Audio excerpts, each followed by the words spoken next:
get used to it. There are a couple of ways to judge a remake like Resident Evil 3. One is to compare it to the original and have all sorts of fun pointing out what it does better and worse. I like to do that a lot on this channel, but in this case it wouldn't be very useful, because Resident Evil 3 is Resident Evil 3 as much as GoldenEye Wii was GoldenEye, which is to say it shares a story and almost nothing else. This is a completely new game with a few Easter eggs tucked in to remind you of Resident Evil 3, and I think I actually prefer it that way. Resident Evil 2 was straddling the line between the old game and a new one in a way that I found disappointing. The old RPD layout was beautifully recreated, but with none of the original atmosphere.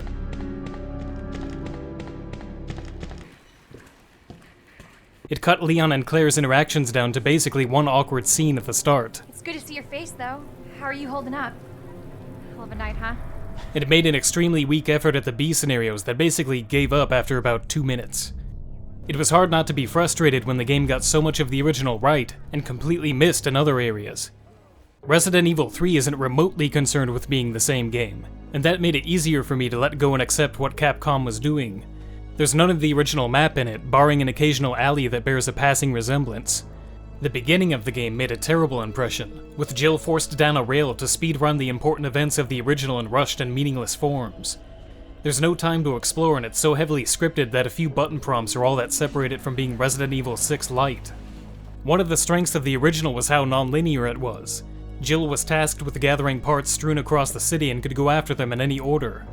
The game kept changing in response to your decisions. Nemesis might appear at different times and places, and the choose-your-own-adventure style branches gave an incentive to replay and see the other outcomes. Backtracking was encouraged with new events cropping up in old areas.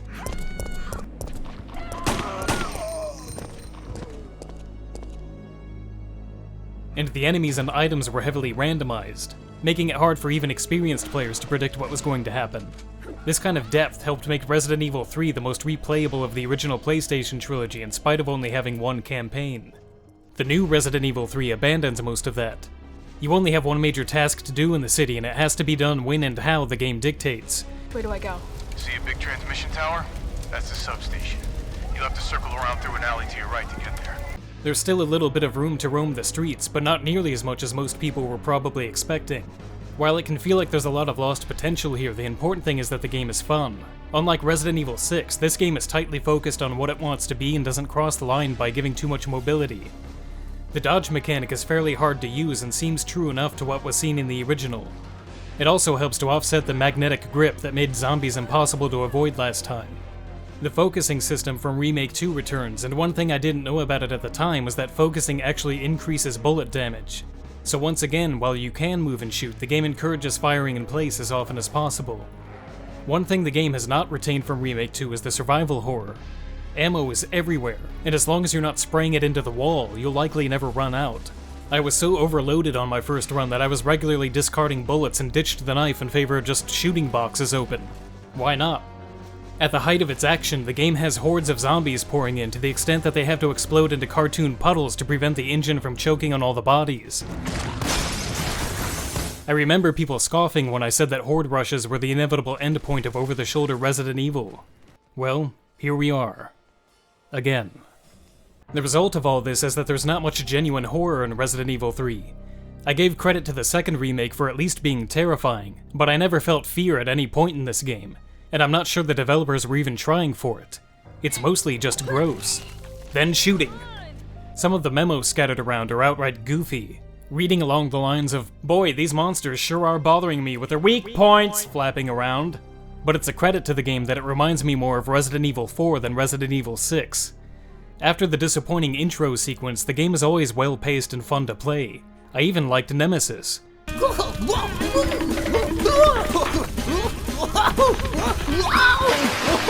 The thing that made Nemesis, and to a lesser extent Mr. X, work for me in the originals was that they presented a choice.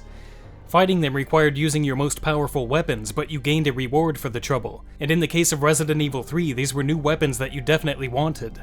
If you chose to run away, you could save your ammo but gain nothing, and likely take a hit or two. That fight-or-flight decision was reduced to just flight in Remake 2, since Mr. X couldn't be stopped in a meaningful way and gave no rewards. And he happened to be incredibly stupid and easy to lose, so I considered him a nuisance rather than a threat. The new Nemesis fixes my problems with Mr. X by once again giving rewards for fighting and by being much harder to evade. My only problem now is that he's actually too easy to fight. All it takes is a single grenade to down him, which you'll likely always be able to spare when he appears. Shooting him down is more satisfying, but ultimately an unnecessary waste of resources. He's also not as omnipresent as I was expecting.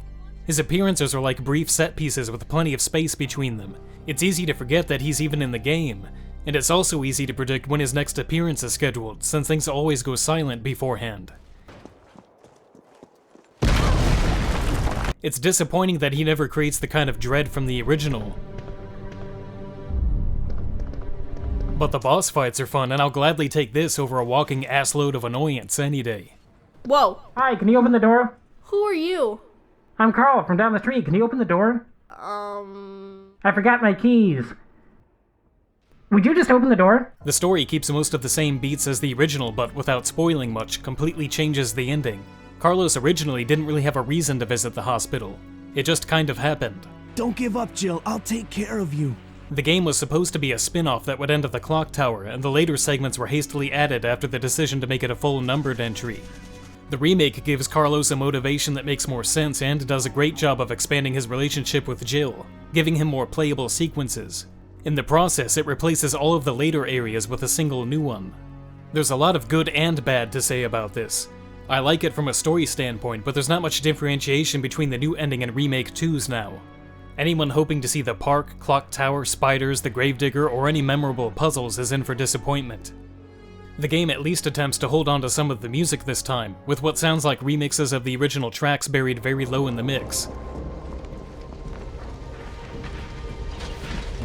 It's nice that the music is present in some form and that it's not behind a paywall, but it's still utterly powerless in comparison to the original. Like Resident Evil 2's remake, it never manages to conjure up this kind of mood.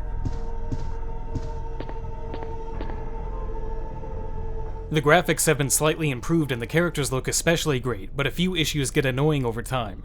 The low FPS animations look even more jarring here than in Resident Evil 2, sometimes to the point of giving away where distant enemies are. A lot of assets are also clearly recycled, including nearly every zombie model. Remake 2 already lacked enemy variety, and seeing these very familiar faces again makes the game seem cheap.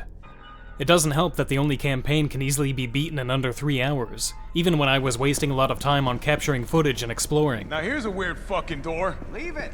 I do find that the game is much more replayable than Remake 2 was, but it doesn't amount to much when even 3 runs through it won't tally 10 hours.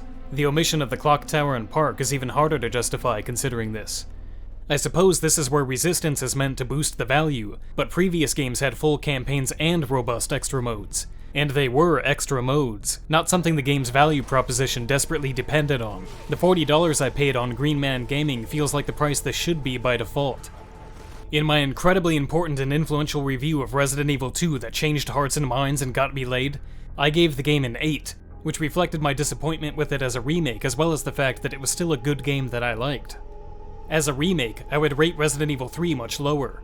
Aside from agreeing with some story changes, they've bungled almost everything I valued about the original gameplay. But as a new game, taken on its own merits, I think I enjoy it more than Remake 2.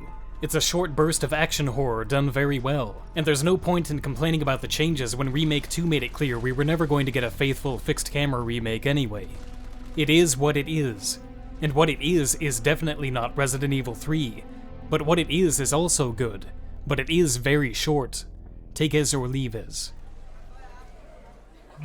Okay, everyone, can you stand 6 feet apart, please? You in the back, stop touching your face. Stop eating your face. The doctor will be with you in a moment. There's sanitizer on the way out.